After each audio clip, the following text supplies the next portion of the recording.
বাংলার ডিজি মানে রাজ্য পুলিশের ডিজির কথা বলা হচ্ছে। বাংলার ডিজি বাংলার দিদির মানে বই, তাই ডিজিকে জিজ্ঞাসা করলেই সব পেয়ে যাবেন। এখানকার পুলিশ জঙ্গিদের মদত করছে তাই আসছে। রাজ্য পুলিশের ডিজিকে নিয়ে বিস্ফোরক মন্তব্য বাংলার এক নেতার। কি বিস্ফোরক অভিযোগ ভাবুন। তিনি বলছেন যে পুলিশ জঙ্গিদের মদত দিচ্ছে আর তাই নাকি বাংলায় তারা আসছে। আবার একই সঙ্গে বাংলার এই নেতা তিনি বলছেন যে বাংলার ডিজি অর্থাৎ রাজ্য পুলিশের ডিজি তিনি নাকি বাংলার দিদির মানে বই। ভাবতে পারছেন একজন নেতা এই ধরনের মন্তব্য করছেন, তাই ডিজিকে জিজ্ঞাসা করলেই সব পেয়ে যাবে। এখানকার পুলিশ নাকি জঙ্গিদের মদত করছে। বিস্ফোরক মন্তব্য বাংলার এক নেতার। বাংলাদেশে হিন্দু বিদ্বেষী মনোভাব দিনের পর দিন বাড়ছে। বাংলাদেশে থেকে যেভাবে জঙ্গিরা এই বাংলায় ঢুকে পড়ছেন তাতে করে এই অবস্থায় সিঁদুরে মেঘ দেখছেন কংগ্রেস নেতা অধীর রঞ্জন চৌধুরী। তিনি সাংবাদিকদের মুখোমুখি হয়ে বলছেন এখানকার পুলিশ জঙ্গিদের মদত করছে তাই আসছে। তিনি নাকি সবকিছু খবর দিচ্ছেন, তাই ডিজিকে জিজ্ঞাসা করলেই সব পেয়ে যাবেন। বাংলার ডিজি বাংলার দিদির মানে বই। বাংলার ডিজি বাংলার দিদির মানে বই কথাটার মানে ডিজিকে জিজ্ঞাসা করলেই নাকি সব কিছু জানতে পারা যাবে। এখানকার পুলিশ জঙ্গিদের মদত করছে তাই আসছে, বক্তব্য কংগ্রেস নেতা অধীর চৌধুরী। কি বলছেন অধীর রঞ্জন চৌধুরী আসুন শোনাই এবার আপনাদের। এখানে আসছে, এখানকার পুলিশ মদত করছে তাই আসছে। আবার এখানকার পুলিশ বলছে যে তারাই নাকি সব জানে, তারা নাকি ডেকে নিয়ে আসছে। আসাম জম্মু কাশ্মীর থেকে নাকি এখানকার পুলিশের ডিজি ডেকে নিয়ে এসছে। এখানকার পুলিশের ডিজি সব জানে, ওই নাকি সব খবর দিচ্ছে কোথায় কোন জঙ্গি চলাফেরা করছে না করছে। তো সব থেকে বড় ডিজিকে জিজ্ঞেস করলেই সব পেয়ে যাবেন। জঙ্গি কেন, জঙ্গি কিভাবে আসছে সব পেয়ে যাবেন। আর ডিজির কথাতে আপনি বুঝে যাবেন ওটাই দিদির কথা, কারণ বাংলার ডিজি বাংলার দিদির মানে বই। একই সঙ্গে তিনি বলছেন সব জায়গাতেই জঙ্গি ধরা পড়ছে। বাংলায় আজ আইন শৃঙ্খলার অবনতির কারণে অপরাধের স্বর্গরাজ্যে পরিণত হয়েছে। অপরাধের স্বর্গরাজ্য যেখানে হবে সেখানে জঙ্গিদেরও স্বর্গরাজ্য হবে, তাই জঙ্গিদের স্বর্গরাজ্য হতে চলেছে বাংলা। বক্তব্য তার। সীমান্তবর্তী জেলাগুলোতে জঙ্গিদের অনুপ্রবেশ বাড়বে, কারণ সীমান্তে কোনো নিরাপত্তা নেই। শুধু কাঁটাতার বিএসএফ দিয়ে সীমান্ত রক্ষা করা যায় না। আর কি বলছেন কংগ্রেস নেতা অধীর চৌধুরী এবার সেটা শোনাবো।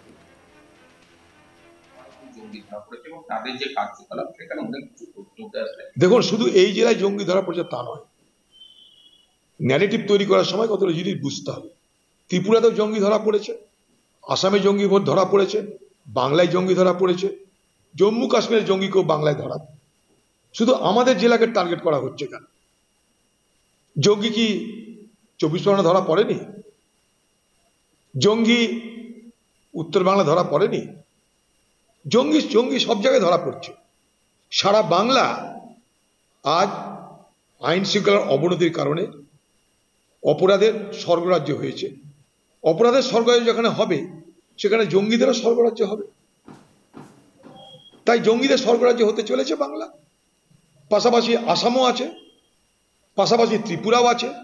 সীমান্তবর্তী জেলাগুলিতে জঙ্গিদের অনুপ্রবেশ বাড়বে, কারণ সীমান্তে কোনো নিরাপত্তা নেই, সীমান্তে কোনো বেড়া কাঁটাতার নেই।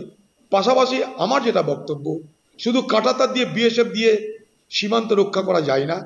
সীমান্তে যারা বসবাস করে এ বাংলার সাধারণ মানুষ, এ বাংলার সর্বধর্ম মানুষের মধ্যে সৌহার্দ্য সম্প্রীতির বাতাবরণ আমাদেরকে সব থেকে বেশি সুরক্ষা দিতে পারে বলে আমি বিশ্বাস করি। এর আগেও সাংবাদিকদের মুখোমুখি হয়ে অধীর সতর্ক করে বলেছিলেন ভয়ঙ্কর বিপদের দিন আসছে, সকলের চিন্তা করা দরকার। বাংলাদেশে যেভাবে জনসংখ্যা বাড়ছে তাতে করে সফট টার্গেট হিন্দুরা। এখানে যেমন টিএমসির সাহায্য নিয়ে লোকের জমি দখল করে, বাংলাদেশের প্রমোটাররা মৌলবাদীদের সাহায্য নিয়ে যেখানে নরম মাটি সেখানটা দখল করবে। এই বাংলাদেশ ভারতের জন্য বড় চিন্তার কারণ। আমরা পার্লামেন্টে অনেকবার বলেছি এই বাংলাদেশ আগামী দিনে ভয়ঙ্কর বিপদের কারণ হয়ে দাঁড়াবে। ভারত ও রাজ্যের সরকার এই নিয়ে রাজনীতি না করে মিলেমিশে ভাবুন।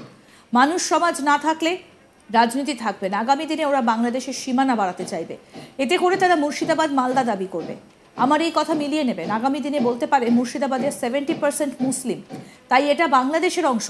আগামী দিনে দিনাজপুর মালদার ডিমান্ড করবে বাংলাদেশ। আমার কথা মিলিয়ে নেবেন বলছেন কংগ্রেস নেতা অধীর রঞ্জন চৌধুরী। শুনুন।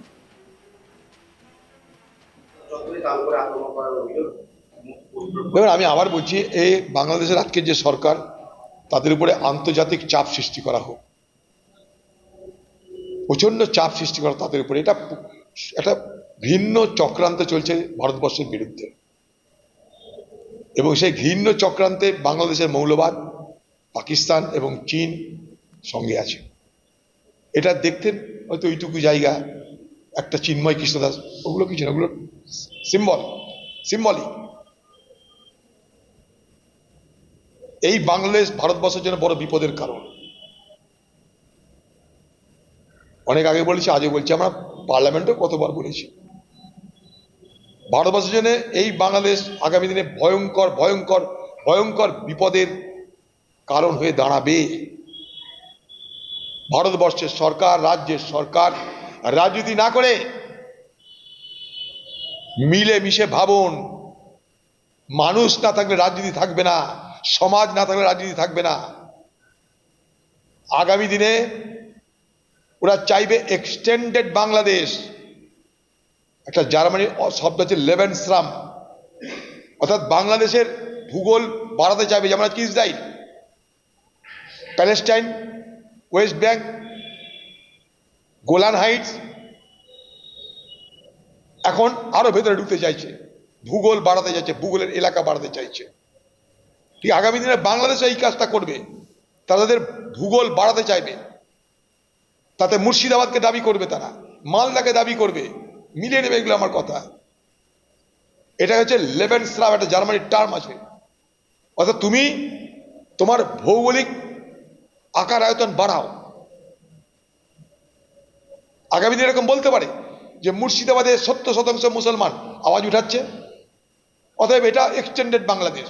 কারণ যখন স্বাধীন হয়েছিল ভারত পাকিস্তান, দুদিন পর মুর্শিদাবাদ স্বাধীন হয়েছিল। মালদা, দিনাজপুর ডিমান্ড করবে বাংলাদেশ আগামী দিনে। এগুলো হচ্ছে এক্সটেন্ডেড বাংলাদেশ, অতিরিক্ত অংশ বাংলাদেশের। এই ডিমান্ড আসবেই আসবে। যেমন আজকে নর্থ ইস্টের ডিমান্ড করছে, ঠিক একইভাবে বাংলাদেশ এটা অন্য যুক্তিতে ডিমান্ড করবে। এবং আগামী দিনে এই সমস্ত জেলাতে বাংলাদেশের তরফ থেকে মৌলবাদীদের প্রভাব প্রতিপত্তি বাড়বে। মিলিয়ে নেবেন আমার কথা, অবশ্যই বাড়বে, বাড়তেই হবে। ভারত সরকার, পশ্চিমবঙ্গ সরকার অনেক হয়েছে, আর ঠুনকো রাজনীতি করেন না। ঠুনকো রাজনীতি করলে পশ্চিমবঙ্গ শেষ হয়ে যাবে, দেশ শেষ হয়ে যাবে। Be serious. আমি আবার বলছি, এগুলো ছোট ছোট লক্ষণ, এই ক্যান্সারের ছোট ছোট লক্ষণ। এই লক্ষণগুলোকে যদি অবজ্ঞা করি, গোটা দেহ ক্যান্সারাস হয়ে যাবে। আরো আপডেট পেতে দেখতে থাকুন আজ তাক বাংলা। সাবস্ক্রাইব করুন, নোটিফিকেশন পেতে বেল বাটন অপশন প্রেস করুন, ভিডিওটা লাইক করুন, শেয়ার করুন, কমেন্ট করুন, হোয়াটসঅ্যাপে ফলো করুন আজ তাক বাংলা।